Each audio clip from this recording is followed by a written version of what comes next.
President Biden signed an executive order on Friday intended to free up $7 billion in assets from Afghanistan's central bank being held in the US, half of which could go to humanitarian assistance in Afghanistan and the other half for compensation to the families of 9/11 victims. The White House said in a release that the executive order is designed to provide a path for the funds to reach the people of Afghanistan while keeping them out of the hands of the Taliban and malicious actors. In signing the executive order, Biden is blocking property of Afghan central bank that is held in the U.S. and requiring American financial institutions to transfer the assets into a consolidated account at the Federal Reserve Bank of New York. The effort is unusual as it involves money held by a foreign government on U.S. soil. It is likely to be the subject of complex litigation. The U.S.-backed government fell in Afghanistan in August as the Taliban took over the country. The U.S.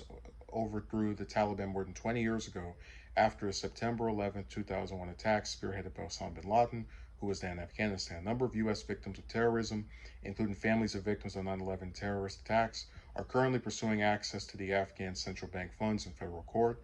That work is expected to involve consultation with allies as officials try to prevent the funds from falling into Taliban's hands. A senior administration official said that the federal court in New York will ultimately need to issue a ruling to allow the $3.5 billion to be transferred to assist Afghanistan. The assets have been frozen since Afghanistan fell to the Taliban last year. The Biden administration has for several months been exploring potential avenues for unlocking some of the assets for humanitarian assistance without directly benefiting the Taliban. The senior administration official also said that the Biden administration will spend the coming months setting up a third-party trust fund to administer the $3.5 billion in funds to support Afghanistan as officials await a court ruling. An official cautioned that the signing of the executive order is a step in a process that might lead to the unlocking of these funds for the benefit of the Afghan people, noting that the situation involves complex litigation. Yeah, complex is the word. Money held by a foreign government on U.S. soil. It's like, oh, it's our money, but it's being held by this foreign country. Oh, but you're on our soil. Just it already sounds complicated. But I hope the Afghans get it. We tore up their country for what, 2 decades.